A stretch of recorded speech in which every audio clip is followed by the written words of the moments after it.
Tu lances l'enregistrement, en fait. C'est fait? C'est parti, là? Ok. Donc, on y va. Bonjour à tous. Bonjour. Bonjour. Je vous laisse vous présenter. Alors, on va commencer. Donc, Christian Dagneau, donc moi, je suis agriculteur, président de la Chambre d'agriculture, et nous sommes là ce matin très heureux avec mes collègues pour vous présenter les métiers de l'agriculture et toute la passion qui se cache derrière. Donc, vous avez eu raison de vous connecter dès ce matin avec nous. On va essayer de vous apporter des choses passionnantes et surtout répondre à vos questions qui, j'espère, seront très nombreuses. Florence. Bonjour, moi je suis Florence Bellivier, je suis agricultrice viticultrice à 20 km d'ici, sur la commune de Rouillac, enfin pas très loin de Rouillac. Voilà, c'est une entreprise familiale et dont je vous parlerai tout à l'heure. Bonjour, Fabien Coyot, donc jeune installé, j'ai 21 ans et je suis installé sur une exploitation diversifiée et depuis peu je suis président des jeunes agriculteurs de Charente. Donc moi Manon Giraud, donc, je suis l'animatrice des jeunes agriculteurs de Charente. Donc je viens du milieu agricole parce que mon papa est exploitant dans les Deux-Sèvres.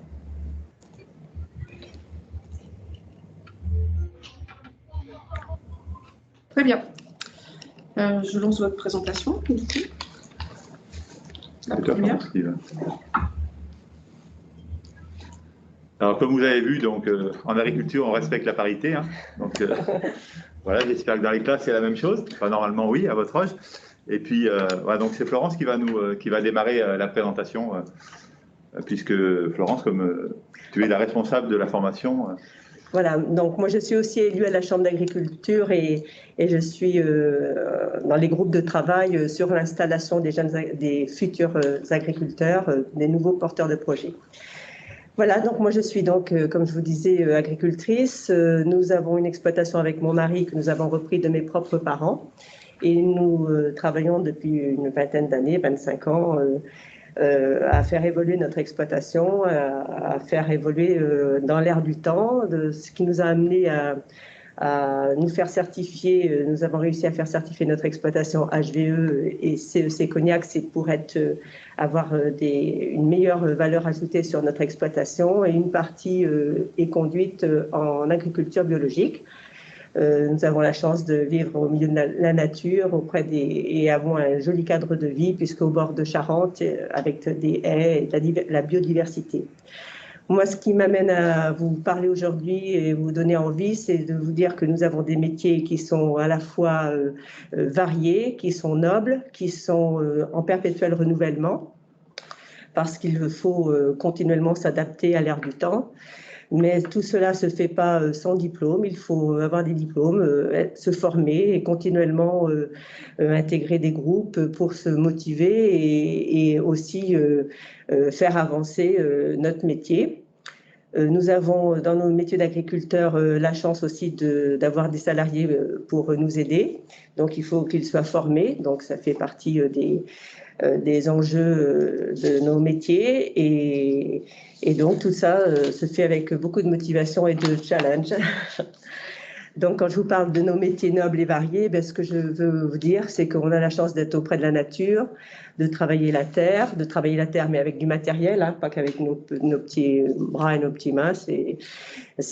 Voilà, on est quand même très équipés. On a des métiers qui vont des productions végétales aux productions animales, mais qui ne s'arrêtent pas là souvent parce qu'on peut emmener à les transformer et à faire de la vente aussi sur nos propres exploitations. Nous sommes aussi en perpétuel renouvellement parce qu'on est un métier où il ne faut pas croire, mais il y a beaucoup d'innovation.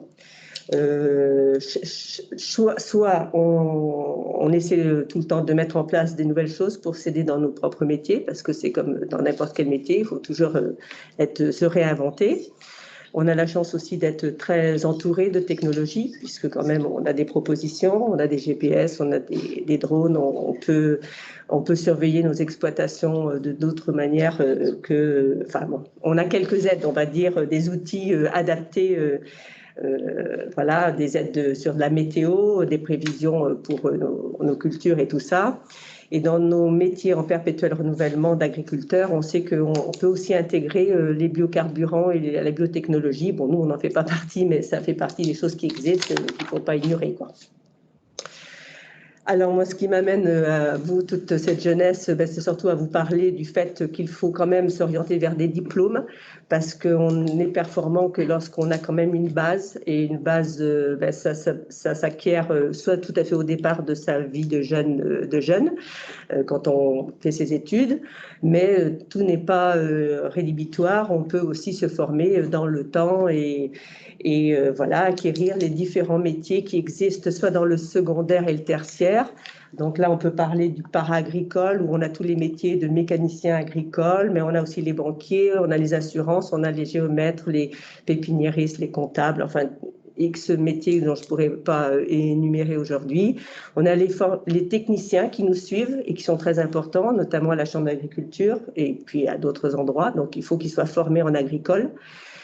Et on a nos propres métiers, donc d'agriculteurs. Alors là où c'est plutôt conseillé de passer par les écoles agricoles telles que l'oisellerie, Barbezieux, on en trouve aussi, on a les MFR, et puis j'ai sûrement oublié, donc je ne vais pas toutes les lister, c'est pas là le sujet, mais du CAP au BEPA, au BTS, à la licence, au master, on peut trouver de nombreux diplômes qui permettent d'accéder à nos métiers. Et surtout, dans tous les cas, on sait que la Chambre d'agriculture, après, peut aussi faire des formations pour l'individuel ou les groupes, et surtout intégrer ceux qui veulent rentrer dans le métier d'agriculteur. Donc, je voulais vous parler que quand on veut être un futur agriculteur, bien, il faut aussi, soit on a la chance d'avoir dans la famille quelqu'un qui part en retraite ou qui veut céder son exploitation, nos propres parents, ou un cousin, et si c'est un voisin ou si malheureusement on a le désir de travailler en agriculture et qu'on ne connaît personne, mais tout n'est pas impossible. On a la chance à la Chambre d'agriculture d'avoir un listing des gens qui partent en retraite et souvent que personne ne connaît. Donc c'est à cet endroit-là qu'il faut se renseigner, il faut s'y déplacer et avoir accès à des gens qui peuvent être aussi un projet de retraite, donc qui vont permettre de faire un tuilage, d'éventuellement travailler plusieurs années ensemble pour reprendre. Bon, il y a plein de solutions, il faut juste avoir les bons réflexes de s'orienter vers ce lieu-là. Et forcément, être agriculteur, c'est aussi décliner des sous-métiers comme le viticulteur, le pépiniériste. Et bon, là, je vais en passer puisque je l'ai déjà expliqué, ce slide. Voilà. Donc, dans tout ça, on fait tout ce métier parce qu'on est motivé. On est motivé pas qu'à court terme, il faut être motivé à long terme parce que ce sont des métiers qui demande de la résilience quand même. Donc, il faut être vraiment dans le... Parce qu'on sait qu'on va rentrer dans un système, mais c'est un peu n'importe quel métier. À partir du moment qu'on va être à son compte, si on choisit d'être agriculteur, on est un chef d'entreprise.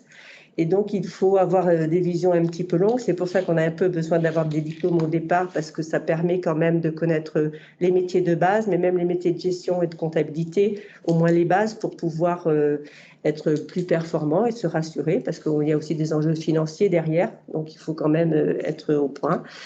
Et donc, notre motivation, c'est aussi grâce au fait d'avoir des outils, comme je vous ai dit tout à l'heure, adaptés pour la météo. On peut quand même prévoir des choses, même si, voilà. Mais on a quand même un grand challenge, c'est de nourrir nos concitoyens. Et la souveraineté alimentaire fait partie des choses qu'il faut avoir en tête, parce que se nourrir, c'est bien, se nourrir localement, c'est encore mieux. La France a la chance d'avoir la possibilité de quasiment pouvoir tout produire. Donc, essayons de s'en donner les moyens et essayons de contribuer à tout ça avec plaisir. Essayons de continuer aussi à avoir une mission de piège à carbone, puisque le fait de cultiver nos terres, nous avons toujours de la diversité sur du végétal et donc des pièges à carbone. Nous avons une mission aussi de faire de la biodiversité, d'aider aussi éventuellement à avoir des carburants on met des huiles végétales. Donc, si ce sont nos huiles, c'est beaucoup mieux que si c'est de l'huile de palme qui a traversé le monde et qui déforeste à fond. Bon, ça, voilà. Et puis, toute cette motivation-là, on va dire, elle est peut-être un peu plus collective, mais c'est important de se sentir, de se sentir dans la transition écologique est en marche. On en fait partie. Et on espère qu'une chose, c'est que nos jeunes se motivent et prennent la relève avec un certain engouement et que ça soit un leitmotiv pour eux aussi. Voilà, donc en conclusion, on se nourrit tous les jours et donc nos métiers sont quand même une source importante et j'espère que j'aurai voilà, quelques personnes qui auront le désir, sans y avoir pensé avant, de penser à l'agriculture et le métier d'agriculteur. Merci. C'est mon tour. Place aux jeunes. Place aux jeunes. Donc Fabien Coyot, juste sorti de l'école, enfin plus ou moins. Donc moi j'ai fait un bac pro agricole et un BTS SACS et je me suis installé en 2021, donc c'est tout récent, sur l'exploitation familiale et j'ai apporté beaucoup de diversification dessus. Donc voilà, maintenant nous on produit des brebis, des vaches allaitantes, des poules pondeuses avec une partie aussi maraîchage, céréales et vignes. J'ai une grosse partie en circuit court, donc on a fait un petit magasin sur la ferme, on travaille avec les collectivités aussi, les collèges, beaucoup de collèges, surtout pour la partie légumes. On est engagé aussi dans une démarche agro-environnementale, donc avec une grosse diminution du travail profond du sol et une partie des cultures sont semées, donc sans travail du sol carrément. On a une démarche aussi d'implantation de couverts végétaux, donc entre deux cultures pour ne pas laisser le sol nu et capter du carbone le plus de temps possible au cours de l'année. 20% de l'exploitation est couvert donc, par les prairies, donc pareil pour l'élevage. Et l'élevage est pour moi tout dehors. Voilà, j'aime beaucoup les systèmes avec le pâturage. Donc les brebis passent 10 mois de l'année dehors, les vaches 8 à 9 mois de l'année selon la météo. Et voilà, on est aussi impliqué dans une démarche de plantation de haies régulière. Donc l'objectif c'est de planter 1 kilomètre de haies, peut-être plus, par an à partir de 2022. Et qu'est-ce que je peux ajouter Donc voilà, bon, je ne vends pas tout en circuit court parce que pour l'instant, on a aussi un manque de clientèle. Une clientèle, c'est long à mettre en place. Mais voilà, les circuits courts, c'était quelque chose de motivant pour moi et je voulais partir à fond sur la vente directe. Le fait de voir aussi le sourire du consommateur, avoir le retour sur les produits qu'on fait, c'est aussi satisfaisant en tant qu'agriculteur. Et ça donne envie d'aller plus loin, de faire des produits de qualité, de réduire davantage les traitements chimiques, aller plus vers une agriculture sans traitement chimique. C'est pas toujours évident, mais on y arrive, on progresse de jour en jour. Et je pense qu'il y a encore beaucoup de choses à faire aussi dans ce domaine-là. Je travaille avec mon père, quand même, ça je ne l'ai pas dit, mais on est associés donc, tous les deux. Et on a une jeune apprentie aussi qui a 15 ans, donc qui est au lycée agricole de Mel. Et voilà, on a aussi cette démarche de vouloir former des jeunes, c'est aussi important, je pense. Donc c'est pour ça qu'on prend des apprentis. J'aime beaucoup prendre des stagiaires. En général, j'ai 2-3 stagiaires tous les ans. C'est pas pour les exploiter, hein, c'est vraiment pour les former.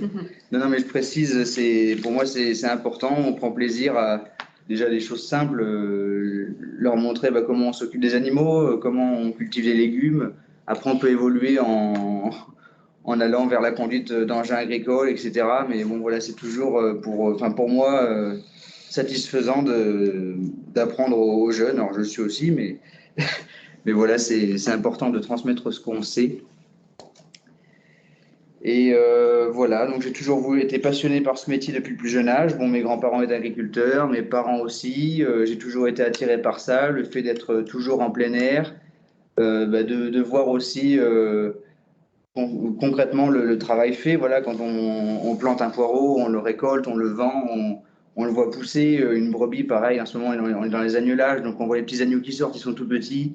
Puis quelques mois après, voilà, on a une belle brebis ou un beau bélier qui est en place. Et nous, on voit tout ce cycle, donc de la base jusqu'à la vente. Et c'est aussi quelque chose d'enrichissant. Et c'est pour ça que j'ai voulu faire ce métier.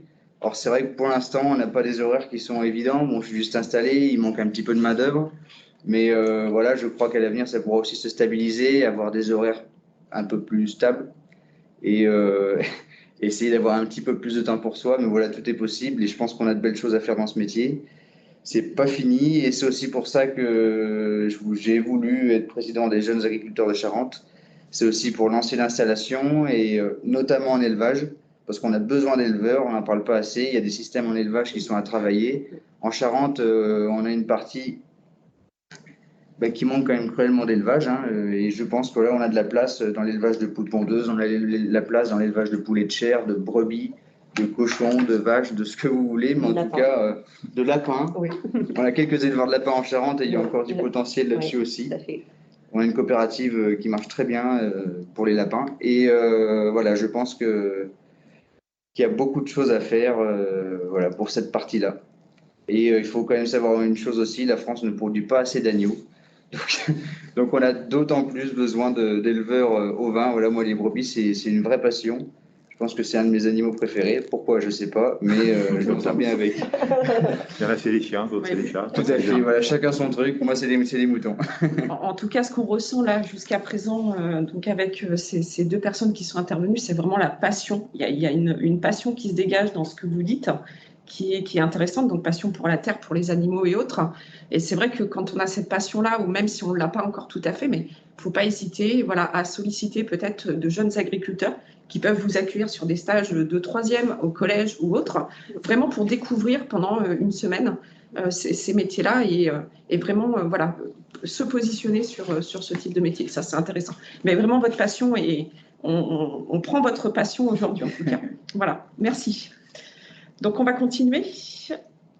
Monsieur Dagneau. Oui, alors, une question que je voulais poser à Fabien, peut-être. Les formations agricoles sont souvent liées à des stages en exploitation agricole, donc c'est très important. Et je pense que ce qui a confirmé aussi l'envie de Fabien, il va me le dire, mais j'en suis à peu près convaincu, c'est qu'il a été faire des stages dans les exploitations et s'il a autant envie de former des jeunes sur son exploitation, c'est que lui aussi, il a reçu une formation de la part de maître de stage qui a été très importante pour le confirmer dans son choix.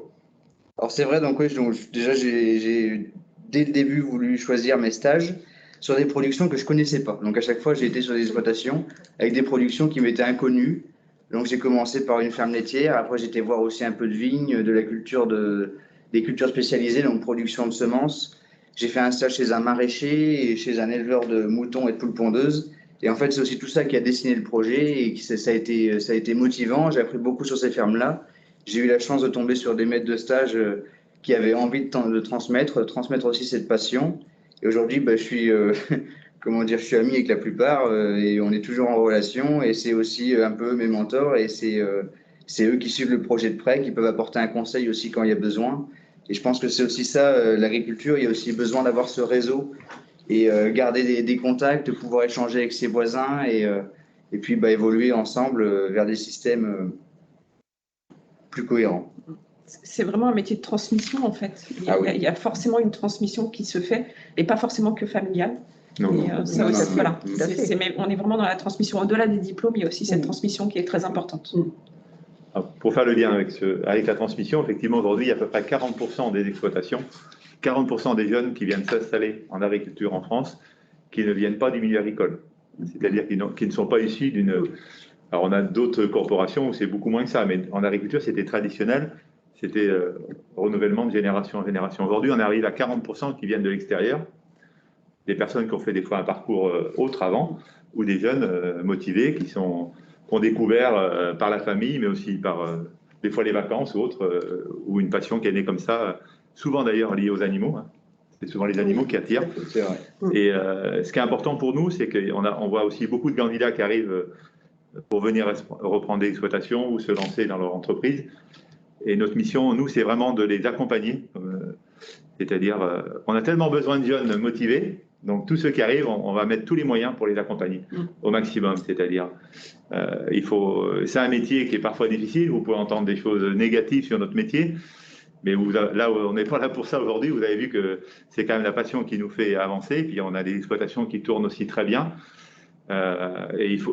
Donc tous les jeunes qui viendront vers cette profession-là, on mettra tout en œuvre pour les accompagner et pour leur dire que leur projet, il est viable ou il n'est pas viable. Voilà, parce qu'on peut arriver aussi avec des idées reçues.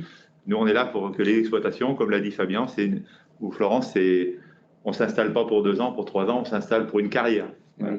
Donc, il faut prendre le temps de se former, de se reformer, d'aller en stage, peut-être de changer de production parce que ça ne nous convient pas. Donc, voilà, une carrière, ça dure 40, 45 ans.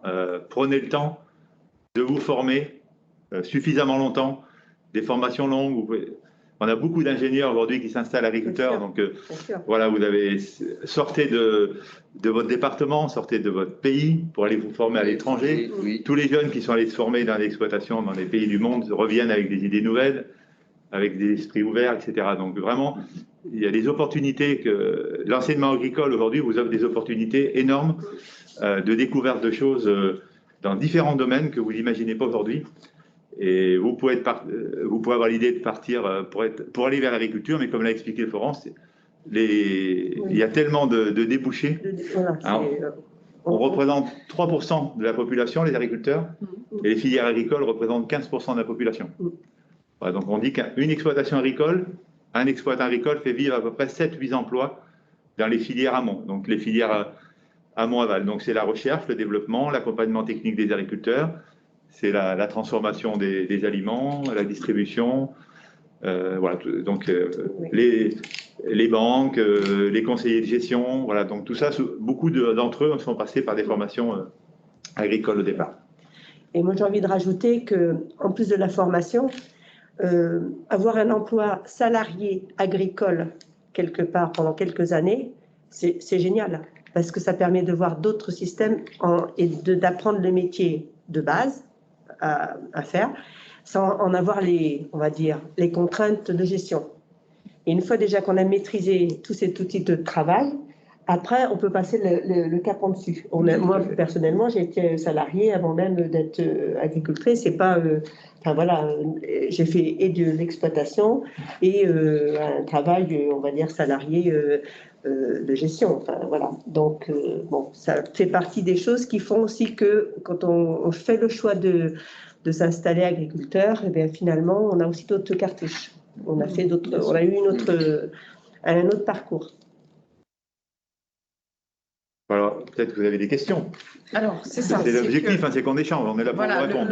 Le but, c'est que vous allez pouvoir éventuellement activer votre micro et la caméra si vous le souhaitez, de façon à pouvoir poser vos questions. Si vous êtes un peu timide, il y a aussi possibilité de poser vos questions dans le chat. Mais c'est vrai que si là, maintenant, on est là pour échanger.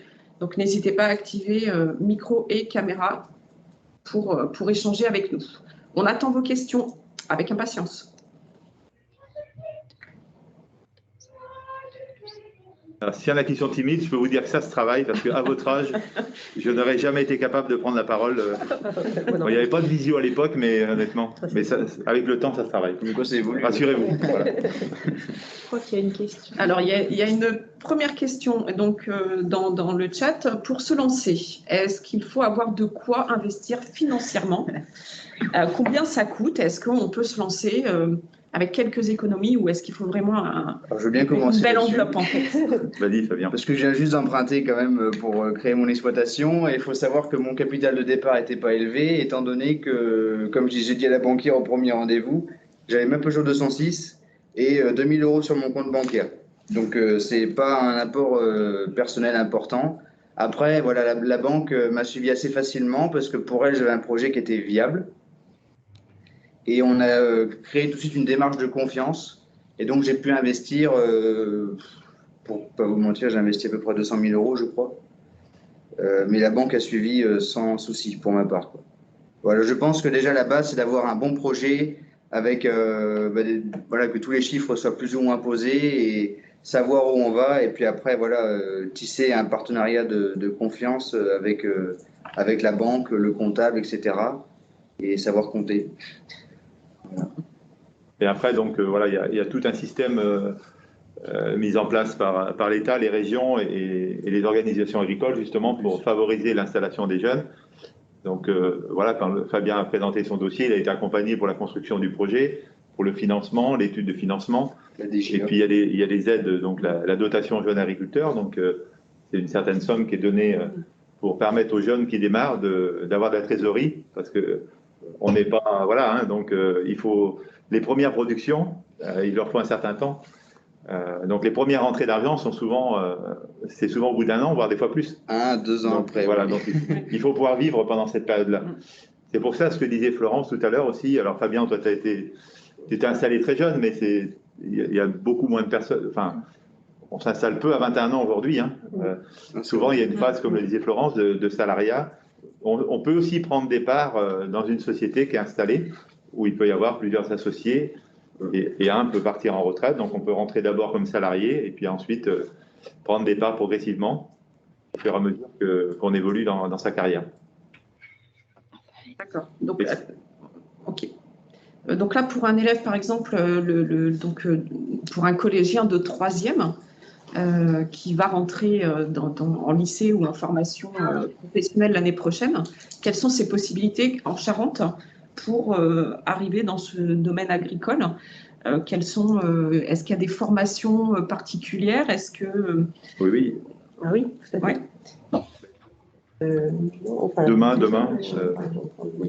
je pense que il y a, même dans tous les domaines de l'agricole que vous voudrez, il y a énormément de possibilités. Je voulais dire, même si vous ne savez pas actuellement ce que vous voulez faire, parce que vous êtes encore tout jeune, vous pouvez très bien vous dire, moi j'aime bien l'agricole, mais je ne sais pas exactement ce que je veux faire, et découvrir après, donc se lancer. Il y a très bien, donc quand on ne sait pas trop, par exemple le bac STAV, donc qui est encore très général, donc pour l'avoir fait, voilà. Vous ne savez pas ce que vous voulez faire, mais c'est assez général, et après vous pourrez aller dans tous les domaines de l'agricole que vous voudrez. Après, si vous êtes sûr que vous voulez par exemple être ouvrier agricole ou avoir votre exploitation, ou même vous êtes vraiment destiné à être au cœur du milieu agricole, il y a les bacs pro qui sont plus spécifiques, donc par exemple le bac pro CGA, donc comme Fabien a fait. Donc voilà, niveau formation, vous avez énormément de possibilités. Donc par exemple, vous pouvez même choisir le continu, donc voilà, si vous aimez être à l'école. Et il y a aussi l'alternance ou l'apprentissage qui peut être choisi donc, au milieu agricole dès la seconde. Donc, voilà, vous avez énormément de possibilités, même sur le territoire de la Charente. Je pense que l'idéal, c'est d'aller à la rencontre. Je crois qu'il y a 2 jours demain où vous pouvez rencontrer les maisons familiales et les lycées agricoles qui seront sur place pour vous expliquer tout ça, tous les parcours selon. Voilà, c'est eux qui sont les mieux placés pour vous accueillir. Nous, on est plus là pour vous parler de la passion du métier, mais pour aller, voilà, ce que dit Manon, c'est qu'il faut d'abord, on l'a dit dès le début, il faut commencer par une formation. Voilà. Et je pense que l'explication que Manon a donnée, elle est bonne, hein, c'est-à-dire que si vous ne savez pas trop au départ, mais que vous aimez l'agricole, ça vous ouvrira plein de portes. C'est ça. Et puis après, selon les stages que vous allez faire aussi, ça va vous orienter un petit peu sur des productions ou vous dire, non, finalement, ça, c'est pas mon truc. Tout à fait. Je préfère aller dans un centre de gestion où voilà, on peut évoluer. Et puis il y a des opportunités aussi qui font que des opportunités de la vie. Voilà. Tout est possible. On a des jeunes qui sont allés en stage dans des exploitations et finalement, après le stage, ils sont restés ouvriers et puis finalement, c'est eux qui ont repris l'exploitation. Bien sûr. Voilà, donc on a il y a des belles histoires à raconter. Hein. Oui, ça c'est sûr. Très bien. Est-ce qu'un élève du collège veut poser une question? Oui, moi j'ai une question. Voilà. On vous écoute. En fait, moi je suis destinée à reprendre l'exploitation agricole de mon père. Et c'est sûr, c'est ce que je veux faire depuis toujours. Et j'aurais voulu savoir si vous pensez que c'est bien de commencer par un CAP, parce que je voudrais faire un bac pro, mais j'ai pas spécialement les notes qui suivent pour être prise. Mais, alors, il faut travailler. Voilà. C'est que CAP ou bac pro, de toute façon, il faudra travailler. Tout à fait. Mais en fait, vous êtes dans une période. Voilà, le collège est une période qu'on est passé. Hein, c'est peut-être. Moi, je pense que la passion et l'envie de travailler un peu plus, vous allez l'acquérir l'année prochaine. Et j'en suis plus que convaincu parce que c'est ce qui m'est arrivé. Voilà, voilà, quand on trouve un intérêt supplémentaire pour se former à un métier qu'on a envie de faire, ça va vous donner l'envie et ça va vous booster pour faire un peu plus d'efforts sur des matières essentielles, telles que le français, mais aussi l'anglais, les maths, bien sûr, enfin, toutes les matières en général. Et vous allez voir que ça va vous motiver. Donc, moi, je ne suis pas inquiet. Hein, donc, c'est important. Si vous êtes passionné, vous avez envie, il n'y a pas de raison. Par contre, il faut travailler. Et dans notre métier, on le sait, il y a des moments Et tout ce que vous ferez en plus pendant votre période scolaire, ça sera bénéfique pour votre future carrière. Voilà. Oui. Et puis après, CAP, Bac Pro, de toute façon, un CAP peut amener un Bac Pro aussi derrière. Donc, alors, ça sera peut-être un petit peu plus long, mais il y a des passerelles, il y a des possibilités de passer d'un CAP vers un Bac Pro. Donc, soit effectivement, des résultats permettent d'aller en Bac Pro directement, soit on passe par un CAP et on intègre un Bac Pro après. Donc là, après, c'est... Voilà, c'est... Mais bon, l'année scolaire n'est pas terminée, donc on sait que tu vas suffisamment travailler pour faire ce que tu as envie de faire. C'est ça qui est important. Oui. Non, et puis si je peux te rassurer aussi là-dessus, bon, moi au collège, je n'étais pas non plus spécialement un bon élève, avec des petits problèmes de comportement et de notes. Et puis en fait, arrivé en... Non mais c'est important de le dire aussi, et arrivé en filière professionnelle, j'ai été pris un peu sur le fil du rasoir et j'ai eu des très bonnes notes, pour la simple et bonne raison que je me plaisais dans ce que je faisais. Et du coup, j'ai eu des très bonnes moyennes tout le long. J'ai bossé aussi parce que j'avais quelques difficultés. Et puis en fin de compte, j'ai d'abord fait mon bac. Et puis après, j'avais pas prévu de faire un BTS. Et puis je me suis dit, si, en fin de compte, avec un peu de boulot. Il y en a qui t'ont dit de le faire aussi. Voilà, c'est ça. Il y en a qui m'ont poussé en disant, fais un BTS. Voilà. Et puis j'ai fini par faire un BTS. Ça m'a plu. Et aujourd'hui, je le regrette pas. Et puis je suis installé. Je suis pas meilleur ni moins bon qu'un autre, mais j'ai réussi. Oui, mais il faut vraiment y aller petit à petit. En fait, il y a des opportunités qui font qu'à un moment donné, on va avancer. Et puis, une fois qu'on est dans sa voie et qu'on a trouvé vraiment sa voie, en fait, les résultats vont s'en ressentir, en fait. Donc, il faut pas avoir d'inquiétude sur un CAP ou un Bac Pro. À partir du moment où vous êtes dans votre voie, ça se... Faut pas se faire peur. Il ne faut pas avoir peur d'y aller. Voilà, puis toutes les étapes sont bonnes à franchir, hein, donc notamment l'aspect très pratique est encore une part importante de notre métier. Donc, des fois, il y a des formations qui ne nous permettent pas d'acquérir celle-ci. Donc, d'autres, où c'est la priorité. Donc, voilà, faire en fonction de ses envies, de ses moyens, et on peut arriver au même but au final entre deux élèves qui n'avaient pas forcément le même niveau, mais qui ont pris deux parcours complètement différents. Très bien. Est-ce qu'on a répondu à votre question? Oui. Oui. Est-ce qu'il y a quelqu'un d'autre qui veut poser une question dans la salle?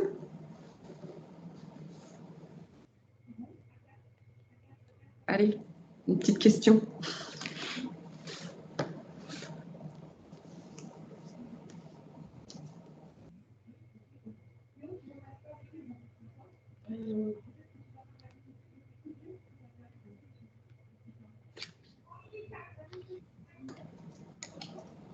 Bon. Alors, en attendant qu'un élève du collège se décide à venir nous rejoindre. Est-ce qu'il existe des possibilités pour se faire remplacer? On entend souvent, c'est vrai que quand c'est le temps de travail d'un agriculteur, on a l'impression que ce sont des journées qui commencent très tôt, qui finissent très tard et qui n'en finissent pas.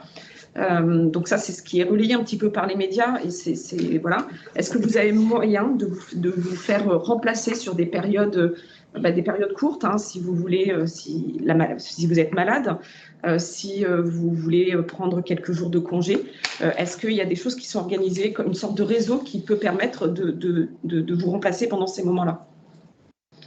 Alors, en effet, il existe le réseau AGEM 16, qui est le réseau qui marche de la MSA, qui a des salariés qui sont destinés justement à faire des remplacements. Donc, c'est des gens qui sont polyvalents et qui sont habitués à remplacer donc, pour 8 jours, pour 15 jours, pour 2 journées, un exploitant, quel que soit son métier de base, s'il est éleveur ou céréalier ou qui fait des graines ou qu'il est... Voilà, enfin bon, peu importe le métier. Ce sont des gens qui vont apprendre. Forcément, il va falloir des explications sur l'exploitation, mais ils vont pouvoir se faire remplacer. Alors bien sûr, derrière, il y a toujours un petit coût et le fait d'avoir à payer un salarié alors qu'on n'en avait pas, ça fait voilà, souvent c'est ça qui fait que les gens se disent je vais faire 100, mais c'est possible. On peut toujours se donner les moyens. Enfin, voilà. Oui. On peut. Après, sur les heures de travail, on entend, dans les médias, on entend de tout, hein, je vous confirme, mais c'est vrai qu'il y a une catégorie d'agriculteurs, mais aussi d'autres professions qui sont en dehors du milieu agricole, où on travaille plus que la moyenne française, hein, il faut quand même le reconnaître. Alors c'est vrai que les 35 heures en agriculture, on les pratique peu, mais moi je peux vous garantir que je préfère me lever de bonne heure et travailler plus longtemps que la moyenne et faire un métier qui me passionne, utile et qui apporte quelque chose pour mes concitoyens, puisque je considère que je les nourris tous les jours, plutôt que de me lever tard, de faire un métier qui ne me plaît pas et de ne pas bosser beaucoup dans la journée. Voilà, donc si vous venez en agriculture, ça ne vous gênera pas de bosser un petit peu plus que la moyenne, mais c'est aussi notre volonté, nous, d'essayer d'organiser des exploitations pour que les jeunes générations, comme Fabien, qui ont des attentes un peu différentes que des générations un peu plus vieilles qui bossaient, c'est vrai, beaucoup, mais c'est vrai, comme je l'ai dit, dans d'autres professions, il faut que socialement, que la vie sur une exploitation soit acceptable. C'est-à-dire, il n'y a pas de raison que vous ne puissiez pas profiter des week-ends comme vos amis et collègues qui Alors, ont d'autres peut-être pas professions. tous les week-ends, parce qu'on marche avec la saison. Voilà, il y a des saisons où il y a du... Mais on a le droit d'en prendre. Voilà, il y a possibilité de s'arrêter un petit peu et de faire des pauses, et il faut les prendre. Puis il y a des saisons où c'est pas possible parce que c'est les récoltes, ce sont les pleines périodes où il y a tout à faire, et en général, on choisit aussi le temps pour le faire. Si le temps est beau, ben, voilà. Mais pour rajouter, c'est les saisons qui vous plairont le plus au final, donc ça ne vous dérangera même pas de travailler le week-end ou le soir très tard, parce que ça vous passionnera, quoi. Ouais, c'est ça. Après, il faut trouver un équilibre. C'est vrai que la première année, se dire qu'on va faire des horaires un peu classiques, bon, ça va être un peu compliqué, ça c'est clair. Après, moi, c'est mon travail de tous les jours aujourd'hui. Bon, aujourd'hui, mon exploitation est rentable. Maintenant, mon travail, c'est d'arriver à trouver un équilibre et puis arriver à fonder peut-être à l'avenir une famille et puis pouvoir s'en occuper aussi, passer du temps avec, partir en week-end. Bon, pour l'instant, je vis seul, c'est assez facile, quoi. Mais, non, mais voilà. Mais ça ne va pas durer. Non, alors, j'espère pas. Et puis tout peut évoluer. Et puis je travaille aussi là-dessus pour pas avoir des semaines à 2 fois 35 heures en plein hiver, quoi. Enfin, c'est pas possible, quoi. Là, c'est vrai qu'en la première année, bon, j'ai fait des très très gros horaires. C'était un peu compliqué aussi, parce que du coup, on devient un peu sur les nerfs, mais non, ça c'est pas possible. Et là, ça commence à se stabiliser. Et aujourd'hui, en hiver, je suis sur des semaines à 50 heures de travail. Et en été, je suis sur du 80-90 heures, mais vous inquiétez pas, ça s'améliore. Et en fin d'année, j'espère que dans l'hiver, je serai plutôt à 40-45 heures et dans l'été, je serai maximum à 60 heures. Oui, j'ai envie de dire que tu es quand même très ambitieux parce que tu as de nombreuses filières. Oui, aussi, tu fais de l'élevage, de la céréale. Tout à fait. Donc ça aussi, ça prend beaucoup de temps, le fait de passer sur des... Et il manque il manque un temps plein aussi. Et en plus, tu veux faire de la vente directe, donc ça c'est encore... mais bon... Je me complique la vie, quoi. Mais après, c'était mon choix. Et pour l'instant, voilà, je suis tout seul. C'est gérable pour moi, mais voilà, à l'avenir, il faudra peut-être un salarié en plus pour avoir une vie familiale stable. Par contre, je prends des vacances, je prends des week-ends. Dès que j'ai envie, si le travail le permet, je pars, quoi. C'est important aussi. Il n'y a pas de souci. Ça, c'est une volonté. Voilà. Très bien. Est-ce qu'un élève du collège veut poser une question ? De toute façon, c'est ta vie. Pas de questions de la part du collège. Alors, on a une question dans le chat. Est-ce qu'il y a des territoires en France qui sont plus à la recherche, enfin, qui sont en manque de jeunes exploitants et qui recherchent vraiment de jeunes exploitants ? Est-ce qu'il y a des régions qui sont plus touchées que d'autres par ce manque de jeunes agriculteurs ou d'agriculteurs, en tout cas ? Oui, ça c'est une certitude. Oui. Donc il y a des régions de France, les régions de France sont différentes. Donc le potentiel de production de certaines régions n'est pas le même, c'est-à-dire ce qui nous fait vivre, c'est ce qu'on a sous les pieds, c'est le sol, la terre, et elle est plus ou moins riche selon les régions de France. On ne peut pas dire qu'en Charente, on soit dans une région très riche, hein, mais il y a si vous montez dans le nord de la France, la Normandie, c'est des sols très profonds, avec des climats plus adaptés à la production d'herbes.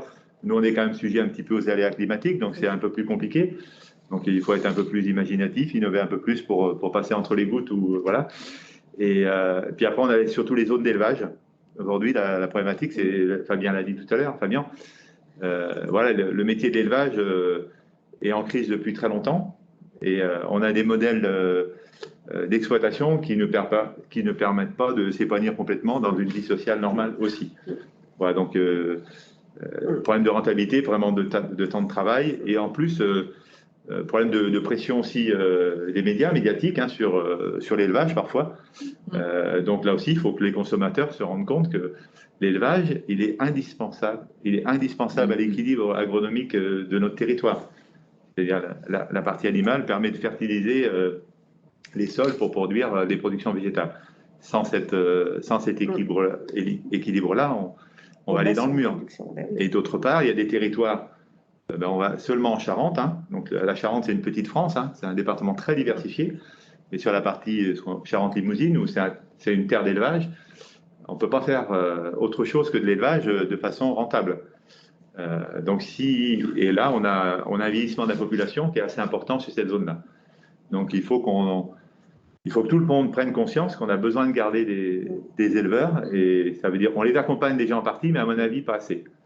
Il faut aussi que les consommateurs, que les collectivités locales sur les territoires se rendent compte et portent leur responsabilité et apportent aussi leur soutien à ces productions, puisqu'on a des zones de France aujourd'hui, Massif central, où on a une désertification, hein, c'est-à-dire extensification, et en fait, c'est les exploitations qui disparaissent, qui s'agrandissent, et c'est des territoires qui se vident avec des maisons qui ne sont plus habitées. Donc, tout à fait. Et ça, c'est juste pas possible. Et ça veut dire que c'est des retours des friches, la surface, retour des bois.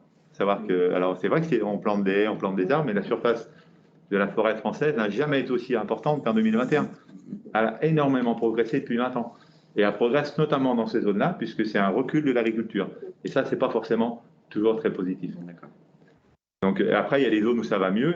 Si on parle de la Charente, il y a le secteur viticole lié au cognac, où il y a une bonne dynamique économique pour les viticulteurs et toute la filière qui va avec. Hein. Et donc, le salarial, c'est important. Hein, parce que... Voilà.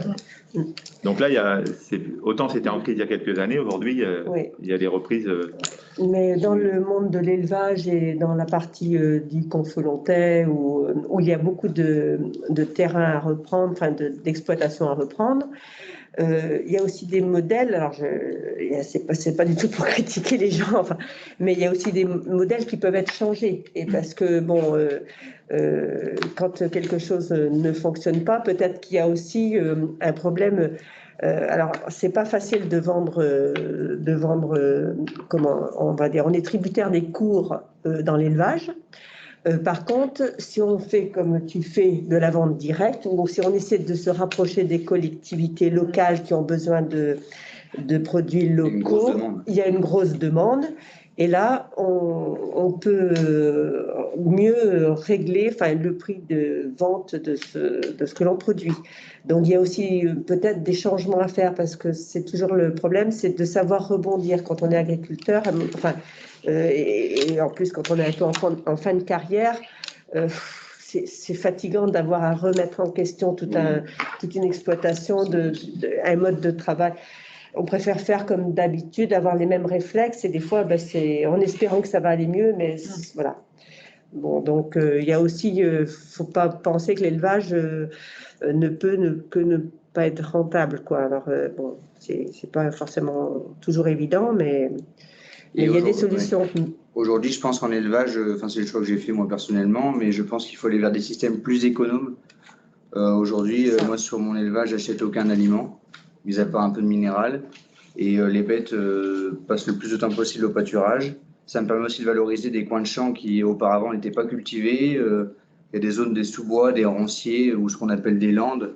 Tout ça, c'était pas du tout cultivé, c'était pas valorisé auparavant, et maintenant l'élevage le valorise. Et il y a aussi un autre, moi j'ai deux avantages, du coup je vends en circuit court, donc c'est moi qui impose mon prix, et je sais que quand je vends une caissette de vache, admettons, de viande de vache, je gagne ma vie avec, ça c'est certain. Il y a aussi j'ai aussi un deuxième débouché, et c'est ce qui se fait de plus en plus. On a le conservatoire d'espaces naturels, par exemple en Charente, qui marche très très bien, et qui rémunère les éleveurs de brebis notamment pour pâturer, donc des surfaces. D'accord. Avec la préservation de certaines espèces comme certaines orchidées. Alors, je ne dirais pas les noms d'orchidées, mais donc on a des périodes de pâturage qui sont données. Le conservatoire finance les clôtures et on est rémunéré à l'hectare pour pâturer ces surfaces-là. Et moi, je sais que sur mon exploitation, c'est un sacré plus. Hein. Et la première année, on sait que pour l'instant, on n'a pas de rentrée parce que bon, vous achetez la brebis, elle n'est pas encore pleine, donc après vous la mettez au bélier, il faut attendre 5 mois, donc le temps de gestation, et après engraisser un agneau entre 6 et 8 mois. Donc la vente, elle n'est pas tout de suite, elle est plus d'1 an après l'achat de la brebis. Et en fait, le fait d'avoir aussi ce contrat de pâturage, plus ou moins, ça me permet d'avoir un petit peu de sous dès la première année. Et voilà, et puis bon, le système est peu coûteux. Voilà, moi je dépense pas d'argent pour l'élevage, hein, donc ou très peu. Ça tourne assez bien. Et aujourd'hui, l'élevage est peut-être l'activité la plus rentable chez moi. Alors c'est sûr ce que dit Fabien et Florence, pour relativiser un petit peu, hein, parce que c'est vrai que ça serait le rêve de pouvoir tout vendre en direct. Oui. Et c'est pas toujours possible. Mais aujourd'hui, ça ne représente que 10% de l'alimentation que nous consommons chaque jour. Et 10% seulement est commercialisé par les circuits courts, tels que le fait Fabien ou les magasins fermiers, etc. Encore 90% est commercialisé par les grandes surfaces ou hors restauration familiale. Donc ça aussi, il faut. Donc en fait, sur un département comme la Charente, on a quelques éleveurs qui vont pouvoir faire de la vente directe, mais il y en a encore une grosse majorité qui vont alimenter tout le reste. Et c'est là aussi où nous on est vigilants, puisque les grandes surfaces ont quand même un pouvoir énorme sur les prix et on est un petit peu à la merci. C'est pour ça que vous avez entendu parler, par exemple, de la loi Egalim 2 qui est proposée en ce moment, donc qui va permettre normalement, si elle est respectée, et si vous entendez parler quelques manifestations sur les médias, c'est que nous, les agriculteurs, on souhaiterait que les lois qui sont proposées soient respectées par tout le monde. Parce que cette loi, normalement, vise à améliorer la rémunération des éleveurs. Parce que la viande n'a jamais été aussi chère sur les étals de magasins. Mais par contre, au niveau du producteur, on ne voit pas trop de différence. Et pour faire le lien aussi, tu parlais des poulets de chair. Aujourd'hui, pour votre information, on importe pratiquement 50% des poulets que l'on consomme en France sont importés, c'est-à-dire soit de Brésil, soit d'Allemagne, soit de Pologne, soit de Roumanie, donc des pays qui produisent dans des conditions qui nous font pas rêver, et je pense vous non plus. Donc voilà, on a un potentiel économique, de développement économique de l'agriculture française qui est très très important. On pourrait relocaliser plein de choses, on pourrait installer beaucoup de jeunes, mais voilà, il faut nous aider à porter ce message et qui sera bon pour l'économie, bon pour les territoires, notamment tous les territoires ruraux qui sans agriculture, souvent, il n'y a plus rien. Et c'est aussi pour ça que nos syndicats travaillent tous les jours sur la communication, pour aussi inciter le consommateur à acheter le maximum français. Français, local si possible. Local français, si possible, mais français c'est déjà pas mal. Oui, tout à fait. Et puis après, nous on travaille aussi donc avec la FNSE et les JA sur la contractualisation. Alors ça fait un grand mot, hein. C'est pas si compliqué que ça. C'est en fait, ça permet aussi éventuellement aux jeunes installés ou à ceux qui sont déjà installés d'avoir un contrat avec une coopérative, un négociant, quoi que ce soit, ou une grande surface directement, pour pouvoir vendre à ce prix pendant tant de temps. Donc quand on s'installe, on sait qu'on va pouvoir écouler nos productions à un bon prix, à un prix qui sera rémunérateur. Et c'est aussi une sécurité, je pense, pour le jeune, et il y a encore un gros travail à faire là-dessus. Donc voilà. Très bien. Donc non, le circuit court, ça ne fait pas tout, et là-dessus, Christian a raison, tout ne sera pas en vente directe, c'est impossible. Donc il faut aussi qu'on travaille nos filières, nos circuits, pour être le mieux rémunéré possible. Peut-être pour avouer un petit point, pour aller plus loin dans la filière et dans les possibilités qu'offre ce que l'on produit sur nos exploitations, donc c'est souvent là pour vous nourrir, mais aussi, Florence a parlé des biocarburants. Effectivement, on peut produire des biocarburants à partir de nos productions sur nos exploitations. Et on a bon espoir qu'il y ait une partie des transporteurs de voyageurs en Charente qui demain, c'est-à-dire qu'ils puissent mouvoir les collégiens du département avec des bus qui tourneront avec du biocarburant fabriqué en Charente et en Nouvelle-Aquitaine. Donc voilà, si vous voyez un logo qui apparaît sur les bus qui s'appelle B100 ou Éolé 100, c'est du carburant qui est fait avec du colza ou du tournesol 100% français, produit sur nos exploitations. Et ça, c'est plutôt que d'importer du carburant issu des énergies fossiles ou de palme, utilisons celui que nous produisons chez nous en France, sachant qu'il n'y a pas de concurrence non plus avec l'alimentaire, puisque, juste un petit mot, quand on écrase une graine de colza, on va produire de l'huile alimentaire, on va produire de l'huile pour faire du biocarburant, et le reste, ça va faire ce qu'on appelle un tourteau. Ce tourteau, il est riche en protéines, et on le donne en alimentation animale.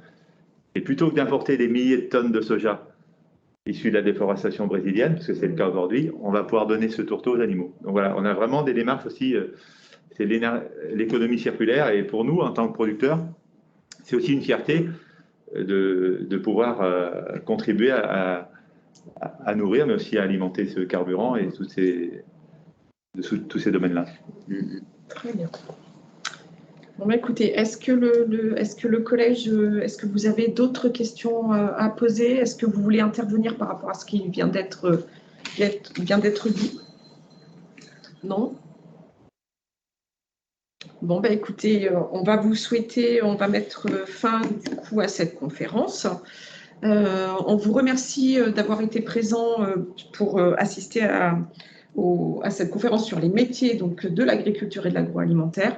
On va vous souhaiter une très bonne journée et puis au plaisir de vous croiser sur les autres conférences de la journée. Pardon? Le nombre d'élèves.